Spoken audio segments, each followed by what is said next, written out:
Nah, Halo Assalamualaikum Ibu. warahmatullahi wabarakatuh.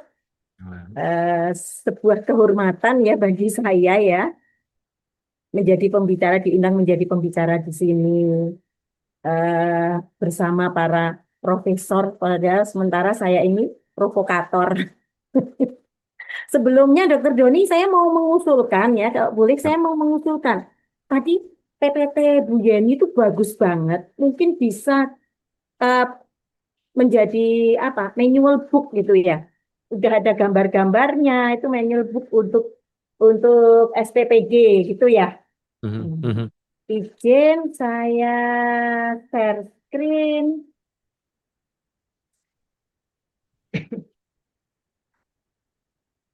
Nah, sudah terlihat ya. Sudah Ibu. Oke. Nah, saya akan eh, mengajak kita itu lebih nanti akan lebih banyak menvisualisasi gitu ya. Saya beri judul makanan baik untuk generasi emas. Tentu saja sebagai warga negara kita itu wajib untuk mendukung program-program pemerintah. Kita mendukung. Tapi kita juga punya hak mengkritisi gitu. Nanti kita punya punya hak untuk mengkritisi bila mana program-program itu ada yang kurang baik. Itu ya. Dan kita juga punya hak untuk didengar suara kita, ya. Usulan kita, kritik kita itu bisa kita punya hak untuk didengar. MBG akan bergizi gratis. Kalau saya lebih senang menyebut makanan baik. Kenapa? Karena beside gizi is baik gitu. Di samping gizi itu pasti ada makanan bergizi, pasti ada makanan baik. Tidak semua makanan bergizi itu baik, tapi semua makanan baik pasti bergizi. Gitu. Makanan baik adalah makanan yang dari bahan yang baik, proses yang baik, peralatan yang baik, distribusi yang baik, dimasak oleh tenaga-tenaga yang mempunyai skill memasak yang baik, dimasak oleh tenaga-tenaga yang mempunyai attitude baik. Tentu saja nanti dimakan dengan cara yang baik. Anak-anak kita ajari mengawali dengan berdoa, memakan cara memakannya juga baik. Pasti itu sudah dilakukan di sekolah-sekolah. Nah, makanan baik untuk anak-anak generasi emas itu pelaksananya adalah Satuan Pelayanan Pemenuhan Gizi atau SPTG. Kita sebut aja MBG. Persyaratan dapur umum, persyaratan umum dapur MBG itu nggak sulit. Kalau tadi Ibu Istika Dewi dari Sari Dewi ya, beliau memulai dari sebuah dapur yang sudah ada, kemudian memperbaiki. Kalau sekarang dapur membangun dapur yang langsung membangun dapur bagus. Sekarang banyak sekali konsultan-konsultan dapur sekaligus kontraktor-kontraktor dapur. Itu banyak sekali yang menawarkan membuat dapur MBG itu seharga sekitar 2,5 juta sampai 3 juta. Ya, maaf, 2,5 juta, 2,5 miliar sampai 3 miliar, gitu ya. Nah, persyaratannya adalah mempunyai LSHS dan halal. Hanya itu. Sementara mencari SLHS itu saya pikir sangat mudah untuk orang yang mempunyai modal. Ya. Hanya NIB, pelatihan hygiene dan sanitasi untuk para penjamah pangan, inspeksi fisik, jadi kelengkapan fisik, eh, alat-alatnya harus berstandar pabrik gitu ya, harus standar industri. Kemudian uji lab air bersih, sampel makanan, dan uji usaha. Tinggal diunggah ke OS. Halal memang sudah jamak, eh, harus diwajibkan sertifikasi halal untuk melindungi konsumen gitu, melindungi user gitu ya. Nah, persyaratan ini masing-masing daerah berbeda. Sementara ini memang HACCP hanya menjadi anjuran, bukan wajib, itu ya. Tapi seyogyanya para dapur-dapur MBG itu harus menerapkan HACCP. Meskipun belum mempunyai sertifikasi, harus menerapkan HACCP untuk meminimalkan kejadian-kejadian yang tidak diinginkan. Sebenarnya ini tidak untuk diperbandingkan ya, perbedaan SLHS dengan HACCP gitu ya.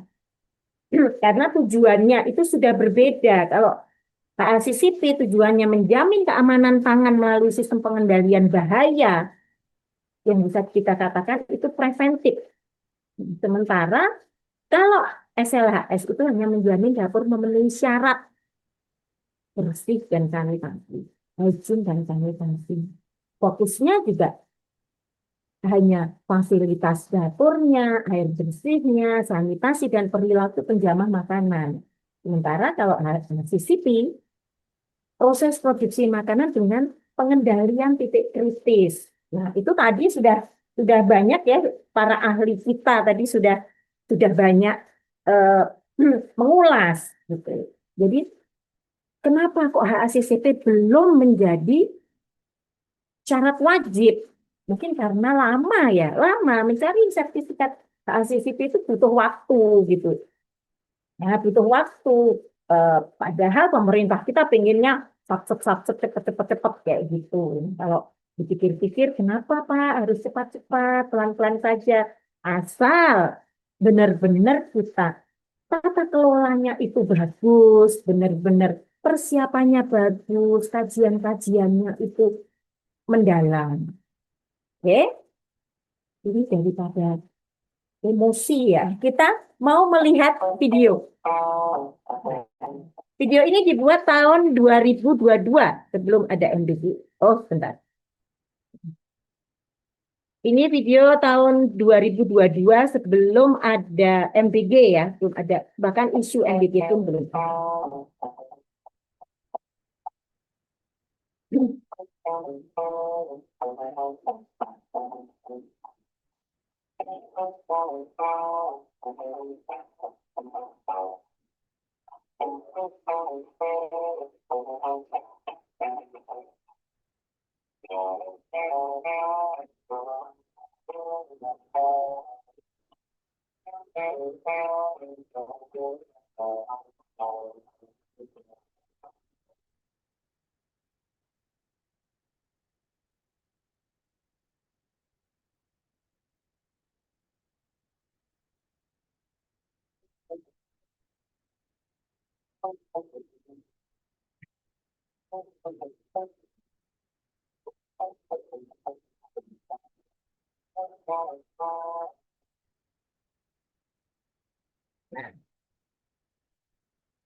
Itu tadi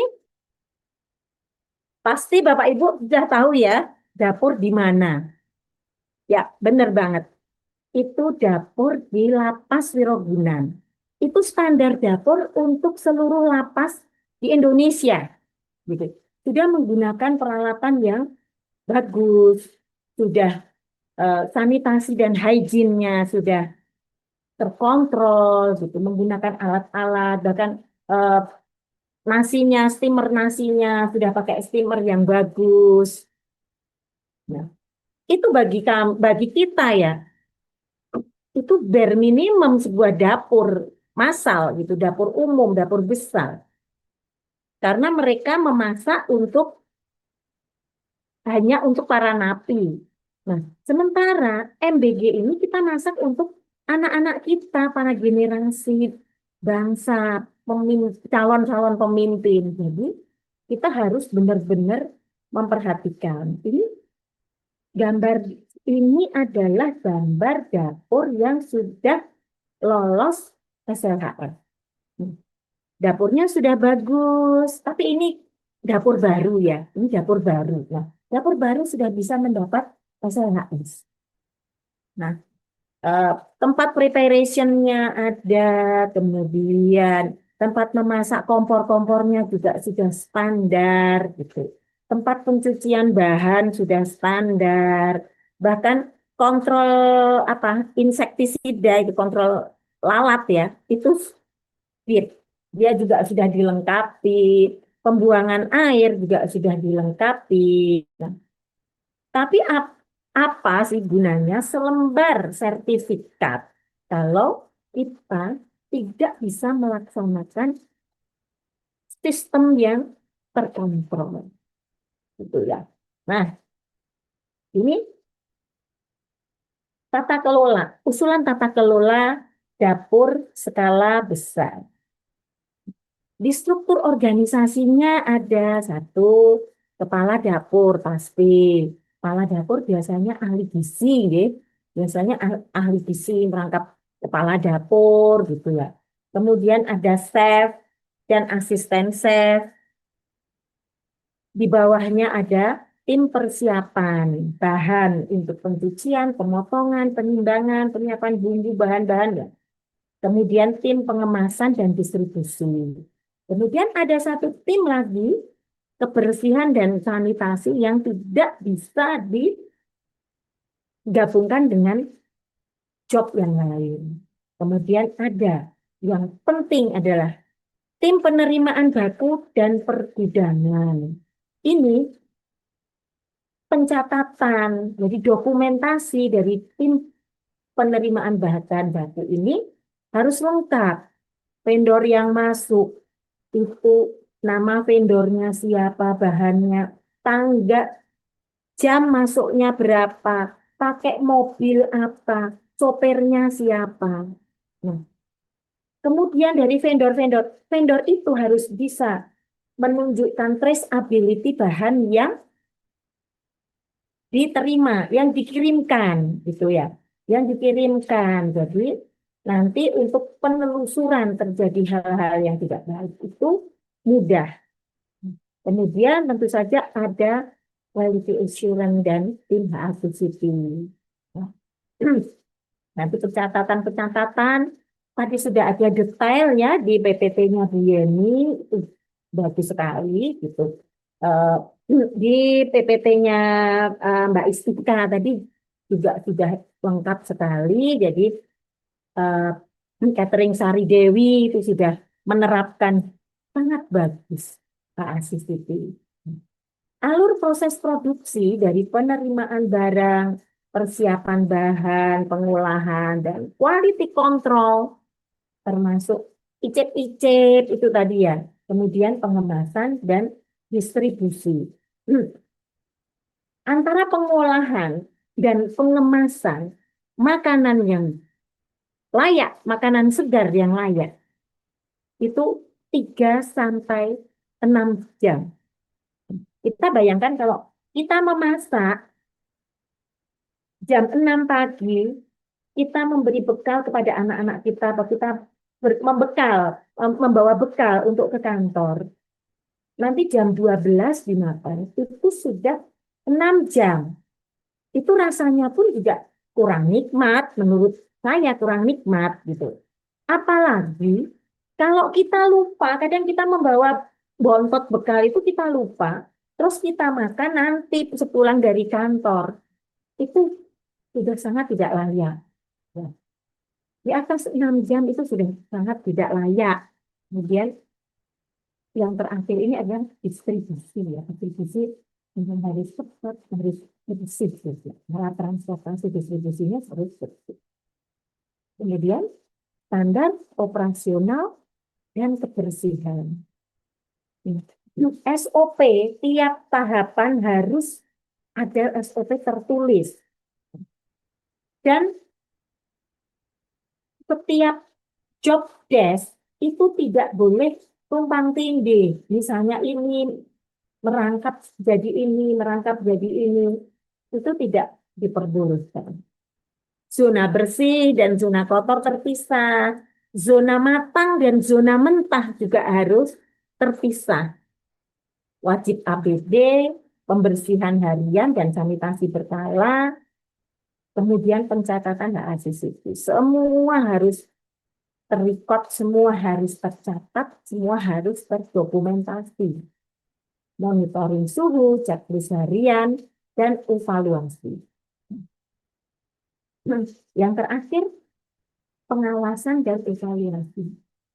Laporan produksi harian, audit internal, mingguan, evaluasi bulanan.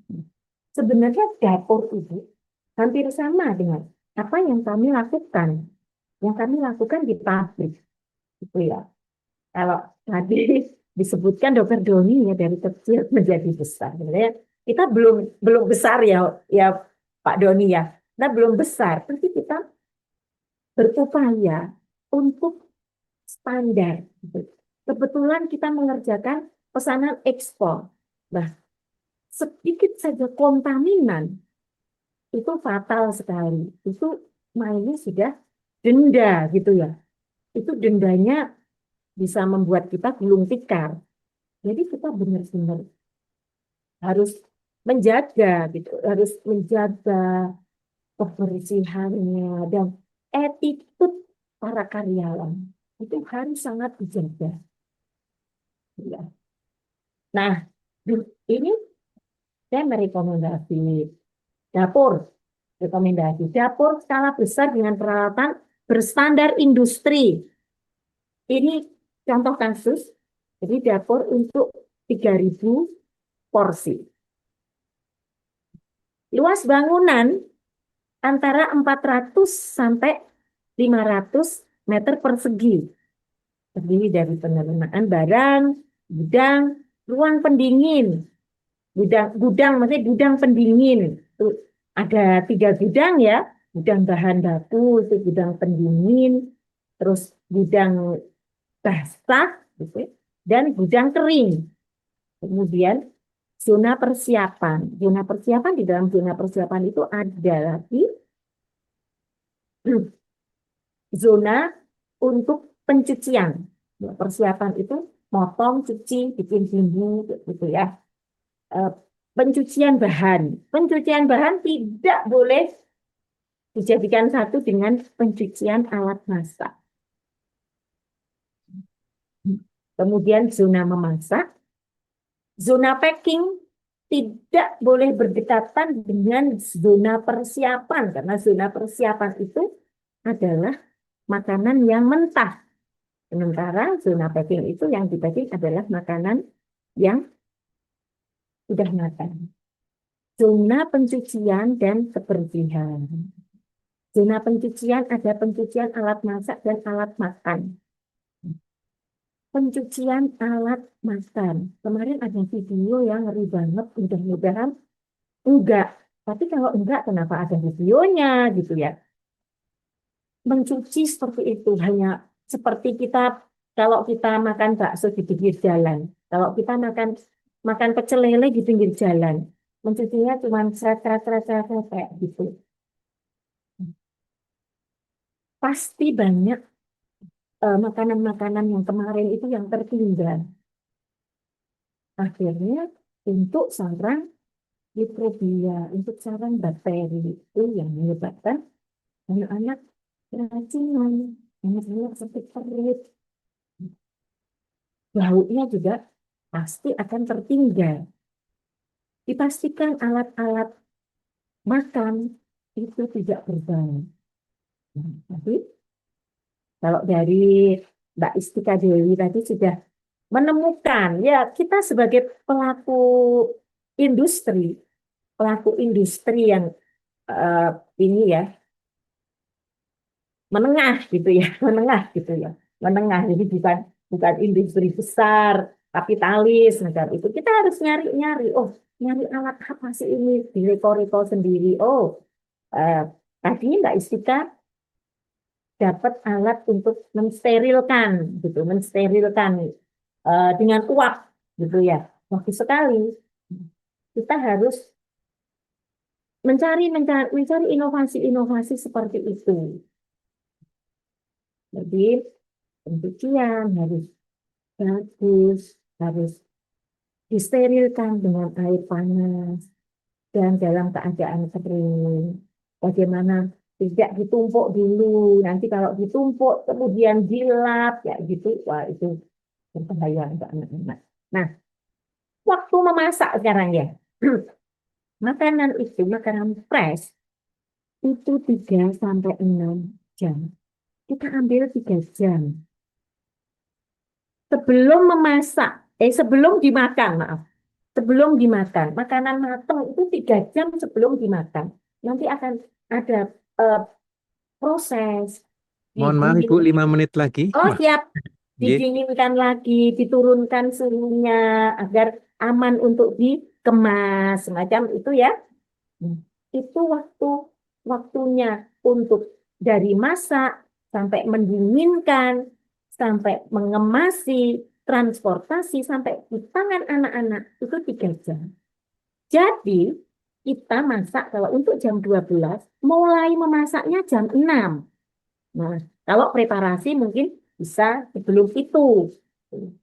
Nah, sekarang bisa memastikan dalam 3 jam itu masakan itu matang, itu butuh tenaga berapa? Tadi saya lihat di fotonya Mbak Istika Dewi, wah keren sekali. Jumlahnya sama seperti hitung-hitungan saya, gitu ya. Nah, ini satu chef, saya analogikan satu chef itu bisa memproduksi 150 porsi per jam atau 450 porsi per 3 jam. Berarti untuk 3.000 porsi itu butuh 7 orang chef. Nah, satu dapur ya, kita catat 7 orang chef. Nah, 7 orang chef, asisten chefnya kita membutuhkan 4, staf persiapan membutuhkan 7, pengepakan itu membutuhkan 10. Ini sudah ada hitung-hitungannya matematis ya sebenarnya, tapi kalau saya ulas di sini nanti terlalu panjang. Kemudian pencucian dan kebersihan itu 4, distribusi itu 6. Nah, ada tenaga non-teknis, admin, quality assurance, ada 2, procurement, purchasing 2, staf gudang 1, kepala dapur 1. Jumlahnya ada 44. Nah, tadi jumlahnya yang dari Sari Dewi, saya hitung loh Mbak ya. Dari fotonya itu saya hitung. Itu sudah benar. Kalau ada dapur MBG yang mempekerjakan karyawan hanya 25, hanya 20 apa berapa gitu, 20-an. Itu kita harus eh, eh, mencatat ya, melihat pasti mereka memulai masak dengan lebih early gitu. Mungkin udah masak sebelum subuh. Nah, dan itu tidak kita sarankan. Begitu ya. Nah, saya kira Dokter Doni itu presentasi singkat saya. Mohon maaf kalau ada salah-salah kata ya. Ya, terima kasih. Wassalamualaikum warahmatullahi wabarakatuh.